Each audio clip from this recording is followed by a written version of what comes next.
মিত্র cafe নিয়ে যেই ছোট ভিডিওটা আমি করেছিলাম সেই ছোট ভিডিওতে আমি কোনো রকম রিভিউ দিইনি, তাই ভাবলাম আমার এক্সপিরিয়েন্স আর অনেস্ট রিভিউটা একটা বড় ভিডিও করে তোমাদেরকে শেয়ার করি। আর এর সাথে কীরকম তাদের অ্যাম্বিয়েন্স, তাদের মেনু, সে সমস্ত কথাই আমি বলবো। প্রথমেই আমি ওদের অ্যাম্বিয়েন্স নিয়ে কথা বলতে চাই। ওদের ভেতরের অ্যাম্বিয়েন্সটা সত্যি খুব সুন্দর ছিল। আমার হয়তো ভিডিওতে অতটা বোঝা না গেলেও ভেতরের লাইটিংটা সত্যি খুব লাইট ছিল, আর ভেতরে ঢুকলে একটা বাঙালিয়ানা ব্যাপার ছিল। যাই হোক, এবার আমি মেনু কার্ডের দিকে চলে আসি। মেনু কার্ড আমরা ভেবেইছিলাম হয়তো একটু প্রাইস রেঞ্জটা বেশি হবে, কিন্তু অতটাও বেশি ছিল না, মোটামুটি ঠিকঠাকই ছিল।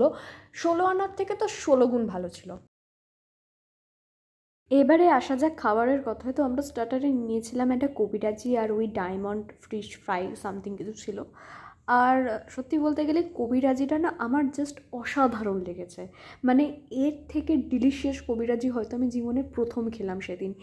যখনই আমি মাছটা আমার মুখেতে গেল, আই ওয়াজ লাইক, ভাই এটা কী, মানে পুরো মুখের মধ্যে মেল্টিং হয়ে গেল। আমার খুব ভালো লেগেছে।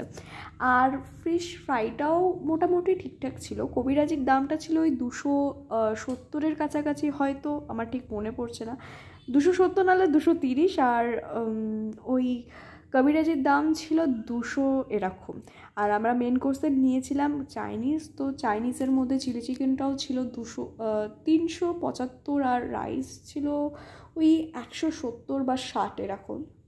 তো আমার ঠিক মনে পড়ছে না, বাট মানে খুব যে একটা রেঞ্জ বেশি সেরকম মানে আমরা ভেবে গিয়েছিলাম হয়তো হবে, বাট ওরকম অতটা বেশি ছিল না। খাবারগুলো সত্যি খুব সুন্দর ছিল। আমি তার পরের দিনকে 16 আনাতেও খেয়েছিলাম, কিন্তু 16 আনার খাবারটাও আমার সেরকম ভালো লাগেনি, আর ওদের প্রাইস রেট অনেকটাই বেশি ছিল।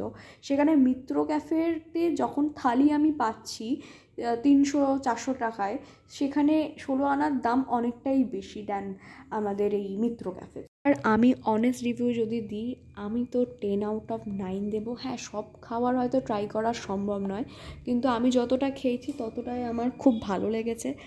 আর ভিডিওটা যদি ভালো লেগে থাকে অবশ্যই আমাকে জানিও কেমন লাগলো। আমার যেহেতু মাইক নেই তাই জন্য একটু প্রবলেম হয়, আর কোথায় কোথায় ঠিক করলে ভালো হয় সেটাও আমাকে জানিও।